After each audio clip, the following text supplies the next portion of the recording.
In this video, I'm going to show you a few basic stitches that will be used for most of my embroidery patterns. If you've bought a kit from me or if you were part of one of my workshops, I mainly use these 6 to 7 stitches, but I'm going to go through a few with you here, which is back stitch, whipped back, lazy daisy, satin, leaf stitch, French knots and split stitch.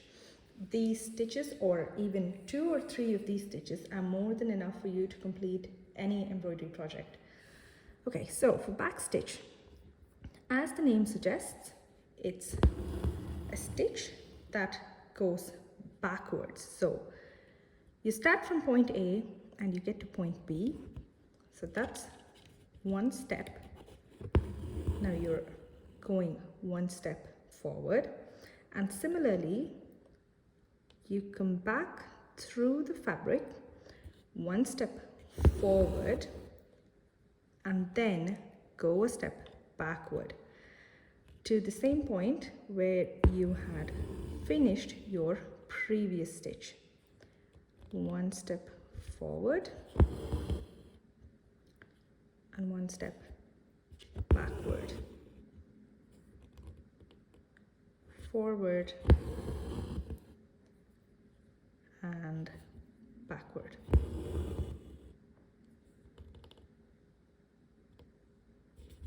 If you want to get good with your stitches, you could do something similar to what I have done here. You could just draw straight lines and practice your stitches.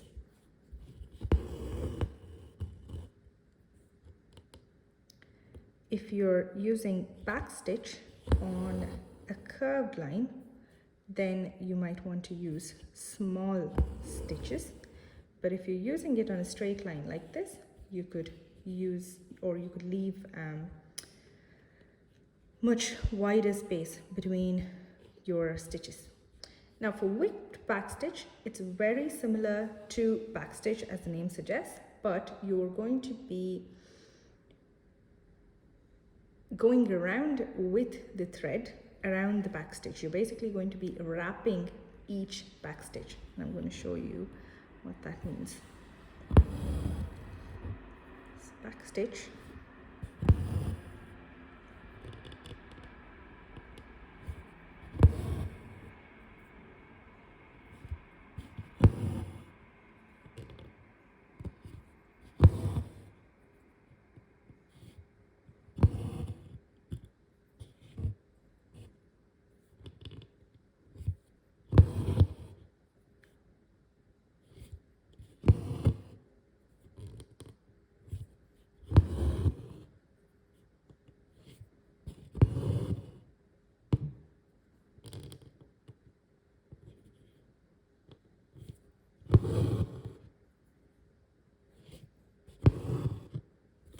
these stitches, both back stitch and whipped back stitch, are mainly used for outline and especially useful for letter embroidery, or if you are doing line portraits, or if you just want to embroider an outline of anything, they come very handy.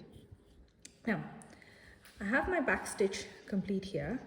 I am going to get my needle out kind of very close to where I finished my previous stitch, and I'm going to take the needle under each stitch.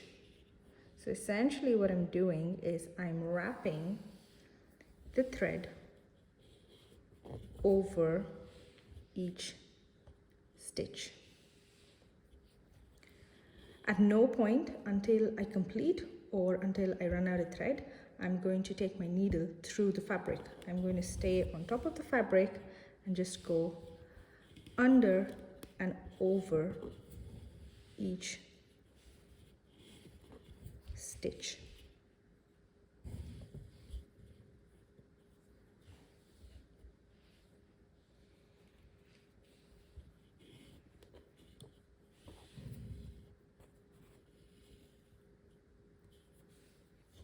Whipped back stitch has a great texture compared to back stitch. It evens out, it kind of gives you a very smooth finish.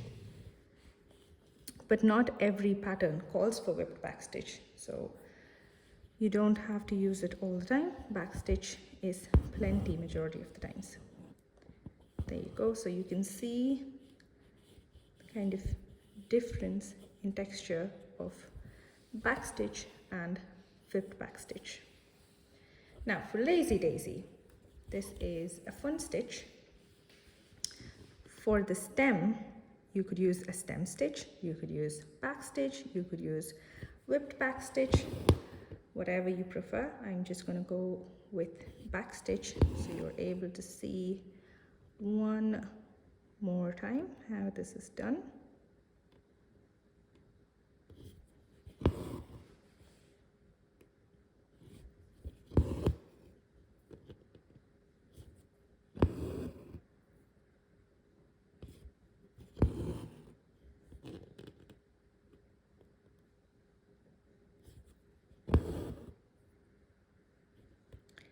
Lazy Daisy stitch can be used for embroidering flowers, leaves. Mainly that's what I would use it for.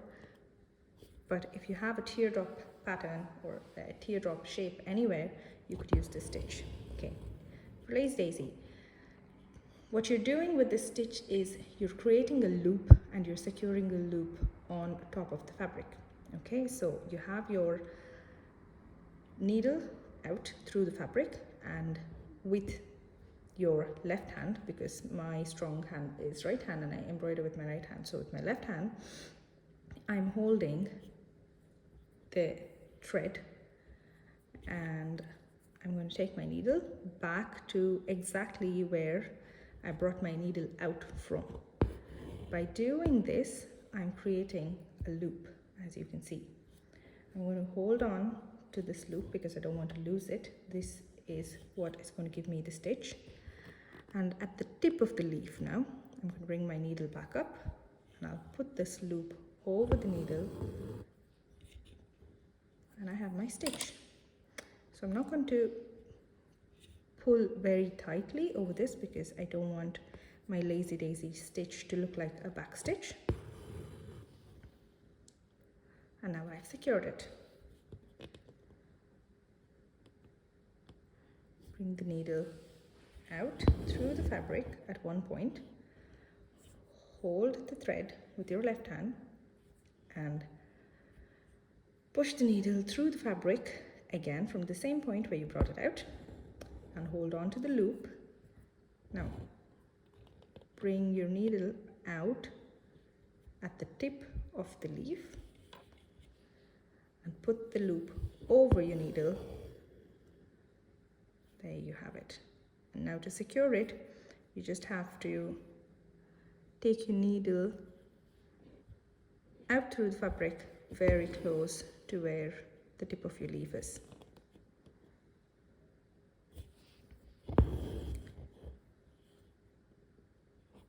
It's important to hold the thread in your left hand or your right hand, whichever way you stitch. It's important to hold on to that loop. If you let go of it, you might lose it.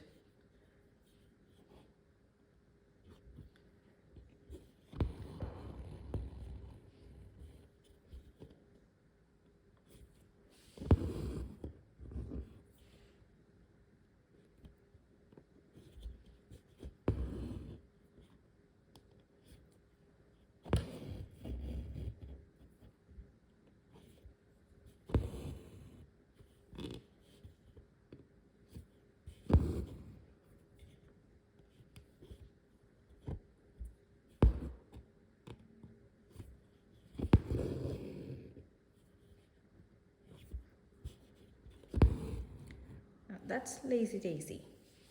Okay.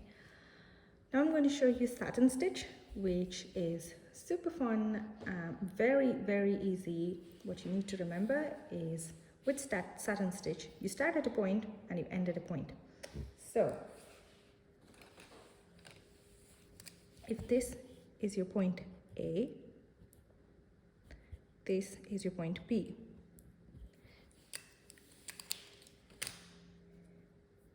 you start lining the stitches from one point to the other. And because this is a circle, the shape is a circle, I'm going to divide my circle into two semicircles. Okay, so I'm going to stitch the longest part first, so point A to point B, and now I come back to point A, very close to where my previous stitch was, and start adding same stitches following the same technique right next to it.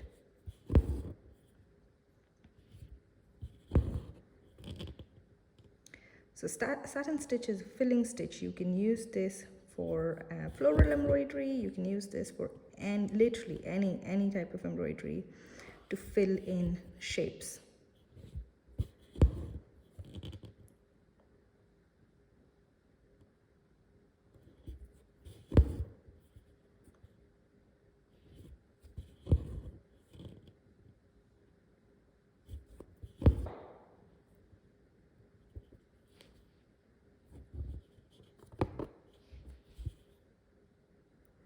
I'm running out of thread here, so I'm going to show you how to put a knot if you are running out of the thread, or if you need to change your thread. Okay, so that's the back of my hoop here, and here's the thread. I don't want to continue anymore because I'm using a lot of thread. I would rather use fresh thread. So what I'm going to do is I'm going to take the needle under one of the stitches here, or a couple, and create a loop here, and I'm going to put my needle under the loop and create a knot. So go over again. Usually a single tight knot would do, but if you're not confident, go for 2 knots. That's it.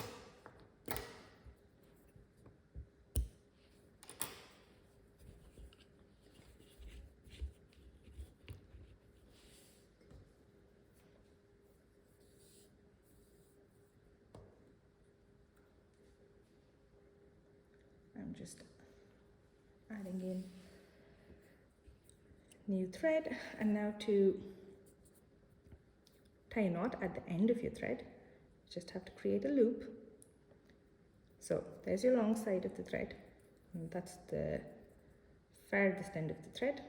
Loop, bring the little piece of thread in through the loop, and there you have a knot. So loop, short piece of thread in through the loop, and a second knot. So I like to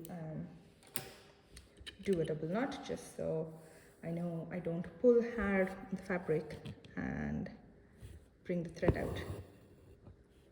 Okay, so now I'm just going to show you how to fill the circle. And you have to note that circle is a difficult shape in general to fill, so you might not necessarily have a perfect circle, and that's okay because you can go back and refill any point that you think needs better shaping or you think needs more filling. And that's applicable to any shape that you're filling. For instance, I've left a bit of gap between this stitch and this, so I'm just going to go back and fill it in.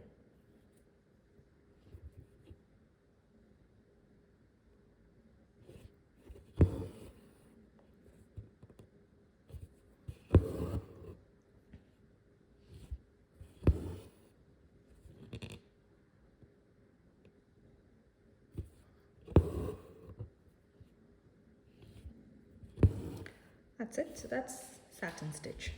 Now for leaf stitch, this is very simple. We're using similar techniques of satin stitch to complete a leaf, but there's numerous ways of filling a leaf, and this is my most preferred way to work with a leaf. But you can go online and have a look at other ways to fill in a leaf, but this is what I find most useful. Okay, so I'm going to use backstitch just to get the stem. And now the same way, the way I divided my circle into 2 semicircles, I'm going to do the same thing with leaf. I've already drawn a little line in the center. So what I'm going to do is I'm going to start at the bottom, and I'm just going to follow the shape of the leaf with my satin stitch. So that's my point A, that's my point B. So let's call the center of the leaf our point B.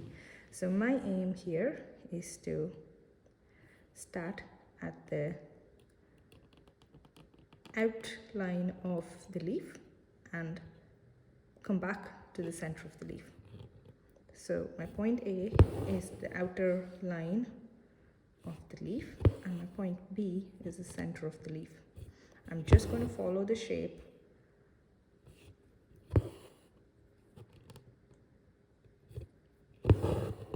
with satin stitch.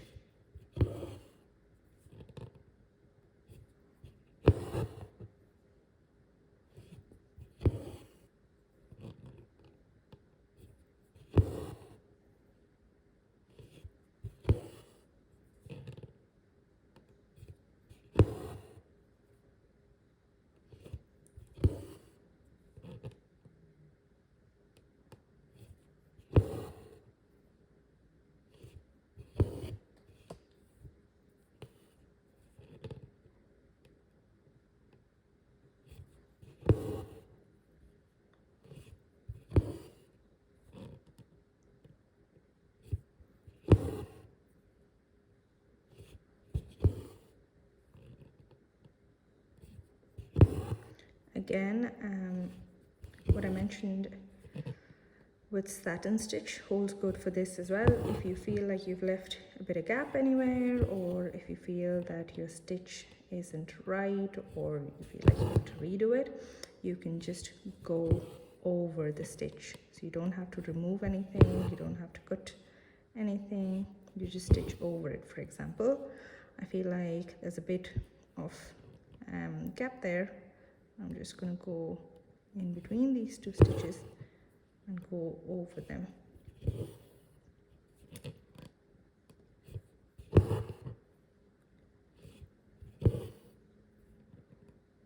Just following the shape of the leaf now, I'm going to come to the tip of the leaf, and that's one of my side complete, and I'm going to repeat the same thing on the other side. So that's a leaf stitch, or just another variation of satin stitch. Now for split stitch, very simple.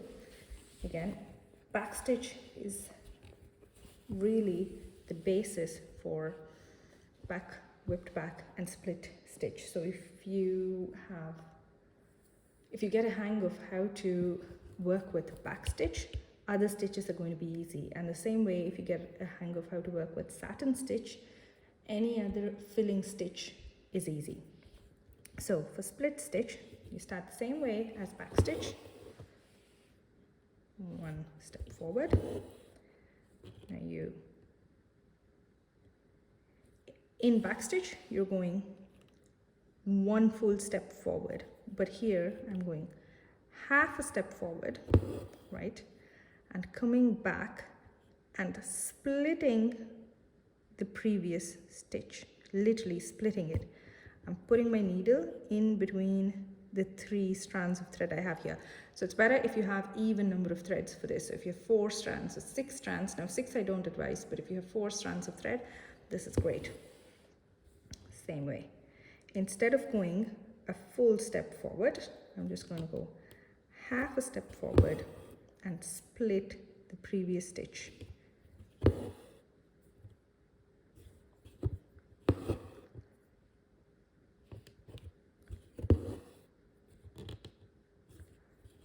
Split stitch is also an outline stitch. It almost looks like a chain stitch, but it is not chain stitch. If you are working with big letters or numbers, say if you're stitching a hand embroidered hoop for someone's birthday or an anniversary where you have letters and numbers, split stitch looks very good.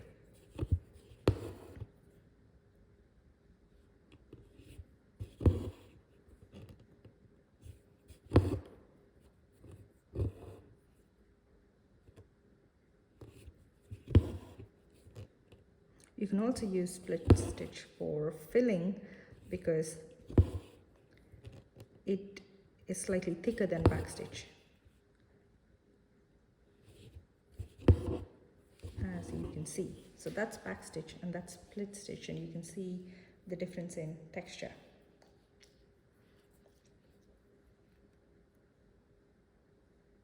And now for the last stitch in this video, it's our beautiful French knots. Now I have drawn the circles really big, but because I'm using only 3 strands of thread, my knots will not be thick enough to fill in. To fill in a circle of this size, you may want to use 8 strands of thread, that is 4 and 4, and then tie them together at the end. Okay, but I'll go ahead and show you the technique for French knots anyway. So get your needle out through the fabric and with your left hand, because I'm using my right hand to embroider, that's my dominant hand, that's the other hand. I hold the thread on my index finger and with my thumb, and I'm bringing my needle on top of the thread that I'm holding, and I'll wrap the thread around the needle. So that's 2, that's 3 times. You can have French knots that's wrapped around the needle just once. You can have French knots that's wrapped around twice, thrice.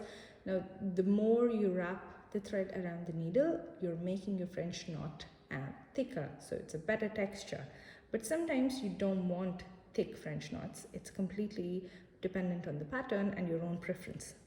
And now, to create a French knot, I'm going to go, so I have my thread that I've wrapped around the needle and I'm holding onto it tight, and I'm going to go back very close to where I started. So I'm going to take my needle, pierce it through the fabric, and go right back where I started.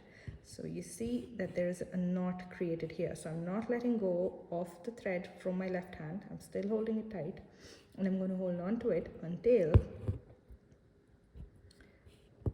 I've created a knot myself, and that is quite possible. So I'm holding on. I'm going to let go of it now. Okay, so we'll try that again.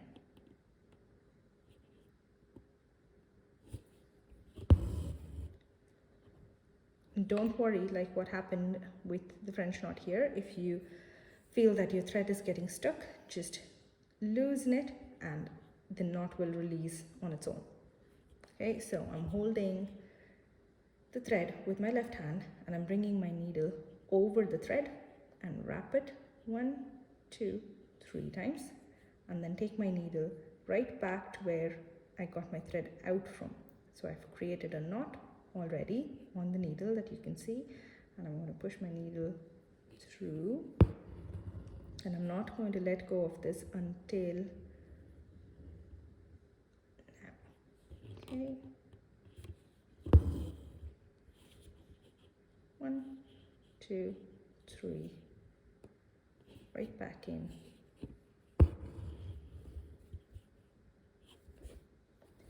That's your French knots. French knots can be used for fillings. French knots can be used as standalone stitches on their own.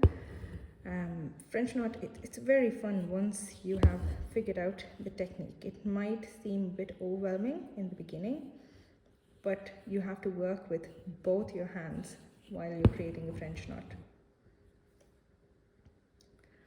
Okay.